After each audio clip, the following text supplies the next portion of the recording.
Hello, my name is Megan Brock. I was born in Visalia, California on June 18, 1993 at the Kauai Delta Hospital. I've lived in Visalia my entire life, except for the last 4 years where I've been off at college, and minus a year or two when I was a baby and we lived in Santa Clara, California. I don't remember that at all though. When I grow up, I would love to be a doctor of physical therapy. I'd love to have my own practice and be my own boss. When the most important person in my life, I would probably say, is my mother. She is the most incredible person. My parents were divorced when I was about 4, and though they had joint custody, and I still saw my dad and still see my dad, we have a relationship, my mother was just very supportive and dedicated to her children. She sacrificed everything for me and my sister, and we just always came first, and that showed. And she's just the kindest, most wonderful person who just completely supports us and gives us everything. She's just wonderful. I guess a really profound moment in my life, I would say. There's been a number of them, but one I guess I will tell you about would be the profound moment that altered my career path and my educational path of where I want to go with my life. That was when I was about 14, I think, or 15. I went to this opportunity called the National Youth Leadership Forum of Medicine at UCLA, and it was this gathering of scholarly students that wanted to be doctors, and they let us be essentially doctors for 10 days at UCLA. We pretended to be in medical school. We got to see what that would be like. We got to experience the life of a doctor, got to go to these, talks from doctors that told us about what they do and how they do it. And it was just a real immersion into what medical school would kind of be like. And that really showed me that I actually don't want to be a doctor. I had wanted to be a doctor my entire life. I'd always known that I wanted to be a doctor. My dad always told me I was going to be one. That was just, the plan. That's what I was going to do. And I finally experienced something of what it would be like and realized that's not what I want to do at all. So that was pretty profound.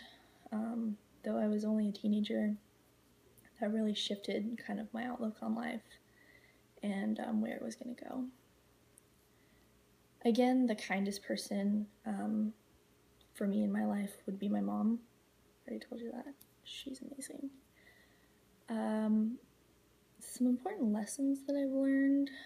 There's quite a few. I'm 22 years old, so I've definitely could say I've learned a lot of lessons at this point, but I guess a few I would say is that to always be honest with people.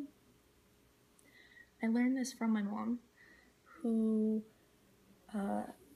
when I was a teenager, I was a little rambunctious and would tell my mom I was going somewhere and actually go somewhere else and do naughty things. And my mom wouldn't get even mad when she'd catch me for doing the bad things. She would get mad that I didn't tell her where I was going to be. And this happened a couple times where she really put it in my head to not lie to her. And that became really apparent that there's no reason to lie to anybody about anything. And if I was doing something that I wanted to lie about, then I should probably reflect on whether I should do that thing or not. So I've just found that there's no reason to lie to people.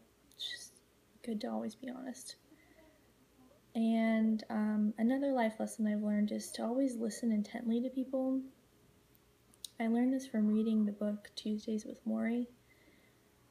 He talks about how it's really important to just listen to people when they talk to you. I struggle with this greatly. My mind wanders, people talk to me, and I start thinking about other things.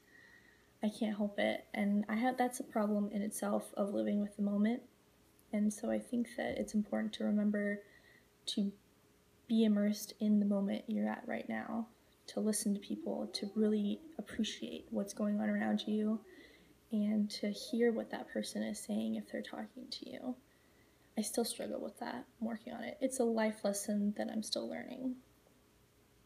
And lastly, I guess another life lesson is just that experiences are really important. I think experiences make a person who they are. A personality is a person's sum of their experiences.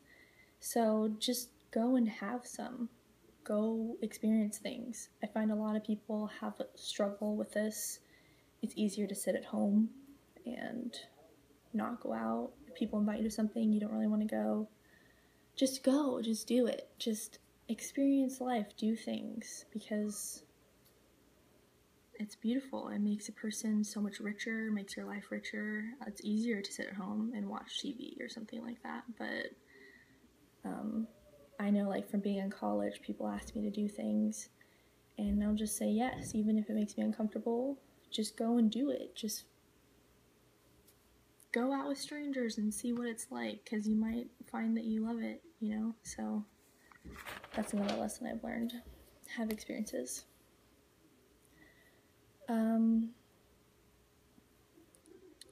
Something that I'm proudest of in my life, I don't know if that's supposed to mean like an accomplishment, but personally, I'll tell you, I'm proud of, I guess, my ability to be a realist, think realistically about things, and kind of, I don't know, hone in on what's really important in a situation.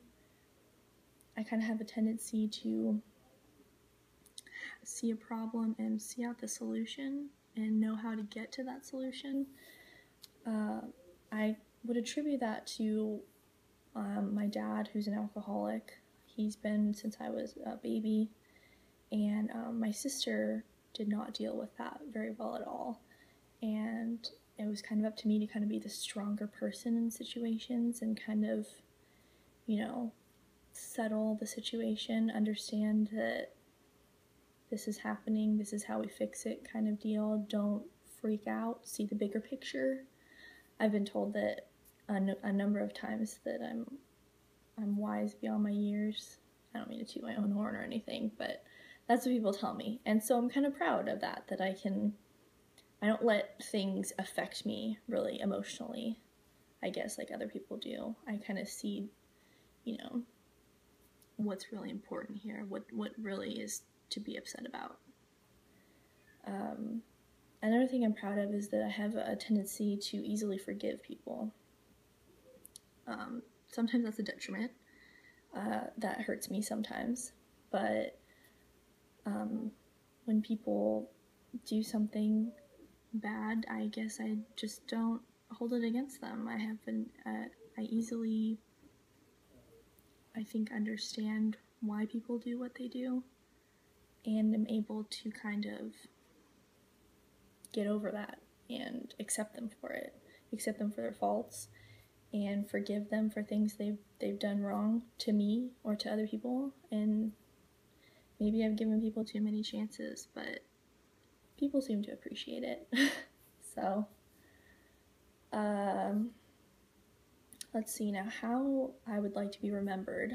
Well, I'd like to be remembered by saving the lives of my family and numerous strangers on a sinking battleship as I heroically give my life so they can continue to live theirs. That would be a really cool way to be remembered.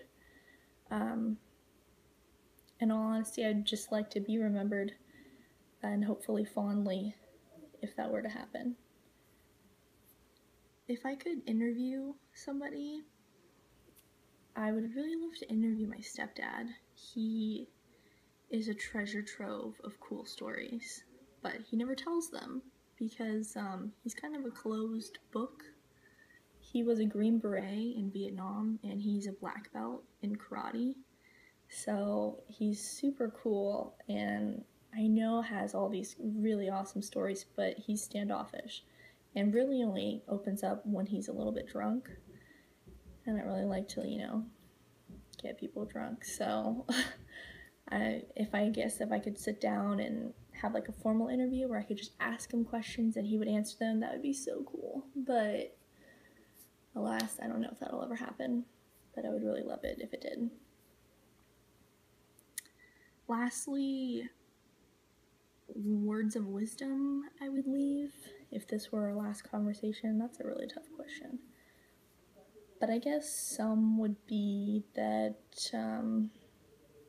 always be kind to people, no matter what. Kill people with kindness. That's always one that I've lived my life by. And don't fear what you don't know or don't understand. Take the time to understand something. That's really helped me in my life. That's really all I got. Thanks for listening.